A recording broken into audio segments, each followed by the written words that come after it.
Depending upon whom you talked to, The Adventures of Baby Jane is either the biggest, most extravagant piece of entertainment ever shown by GCN, or the biggest piece of ever laid upon a Cincinnati audience. People either seem to love it or hate it. Well, since the series is now over and Cincinnati audiences won't be seeing it again for quite a long time, we thought before we say goodbye, we would talk a little bit with the show's creator, Mr. Jim Hayden. Jim? What? Why is it that people either love it or hate it, and there doesn't seem to be any middle ground? Well, I don't know why. I know I adore Baby Jane, or else I never would have begun portraying her. And I think I love her because she's very serious, and she's not at all feminine, and she's such a heartbreaking character. I suppose I identify with her a lot because her life has been a whole guilt trip. Over her sister? Over her sister, whom she thinks she has crippled. Well, let's talk about you and your sister. You've given her enemas, you've thrown her down staircases, you've tied her to radiators. There are hints of S&M throughout the whole thing. Yeah. Now, some women have said that maybe Jim Hayden hates women. This series hates women. Who said that? You hate women, don't you? No, I don't hate women. And I don't want to be one, of course, but I don't hate them. I'm quite a feminist, as a matter of fact. But who said that I hate women? Some women in the community have suggested that perhaps these two sisters being in such a bizarre relationship must mean that GCN is wanting to portray a bad image of women. Well, what I did was imitate a Hollywood film. That's all I ever did. And we exaggerated some. We had to. We couldn't make it exactly like the original. So we played. It was all in fun. I suggest people who are offended ought to chill out and laugh a little bit, because it was all done for laughs entirely. And on the other side of the spectrum, there are people that just love it and hate to see it go and wish that you'd do another series. Well, maybe so, but... When did you first start imitating Bette Davis? In 1981. I had never taken Halloween very seriously, and that year I decided I would do something. And I wanted to dress up, cross-dress, and, well, who else? Bette Davis. She's easy to imitate. She's not very feminine, you know. Is that the only reason why you started imitating her? Why not Joan Crawford or Lauren Bacall? And for that matter, Humphrey Bogart is very easy to imitate. All I can say is I'm a Davis fan, first and foremost, and that's why. Plus I have, they say, her eyes.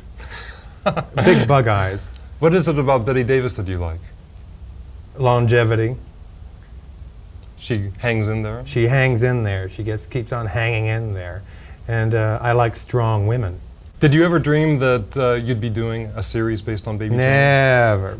And when GCN began in Cincinnati, Mark and Roger were looking for someone who could do something. And I said, well, I can do something. I never dreamed it would go on this long. I never intended for it to, but once we got so far into the story, we couldn't just drop it. Your enthusiasm for playing Bette Davis has been off-screen as well as being on-screen. Yeah. And sometimes that enthusiasm has placed you in situations which were rather awkward off stage. That's right. For instance, this past summer on Fountain Square, in which you found yourself performing with a theater troupe, and the audience was expecting the real Bette Davis. They certainly were. That wasn't my fault. I was told by... Why did you get involved in that?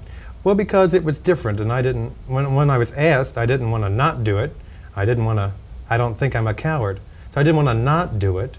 Although I didn't want to do it, I did and I didn't, you know? So finally I decided, well, I'll do it. Did you realize it was going to be getting the media exposure that it got? I was told that Miss Davis's name would not be leaked in the advertising prior to the show. And then finally it was leaked and it all snowballed. What was I to do? Not show? And no, I thought I had to keep a commitment. I showed up and did it. Nobody threw tomatoes or nothing. I was real surprised. Because maybe some of them should have, but they didn't. And I wrote an apology to Miss Davis finally. Not apologizing for imitating her, but apologizing that her name was used in all these advertisements. And, you know, I feel the two of you have been in contact with each other several times on a limited basis over the years. Very limited, but I write to her in care of her attorney, and she has written like twice. Not written, but she has sent me little notes. What did the two of you talk about? Well, I do all the talking, and I always talk about me and Baby Jane, and the films of hers I've enjoyed the most. Has she seen pictures of you as Baby Jane? Certainly. Does she like them? Yes, there's a thank you card. Baby Jane is done on TV. Is James Hayden done on TV? For now, yes. Jim, we have really enjoyed working with you at GCN. I think you've given a lot of people a lot of memorable moments, for better or worse, depending upon what spectrum one is coming from. I hope so. Of course, I've been very fortunate, too. I've been on television for 3 years. I think that's great. Thank you for joining us. Oh, you're very welcome anytime. And that's what happened to Jane.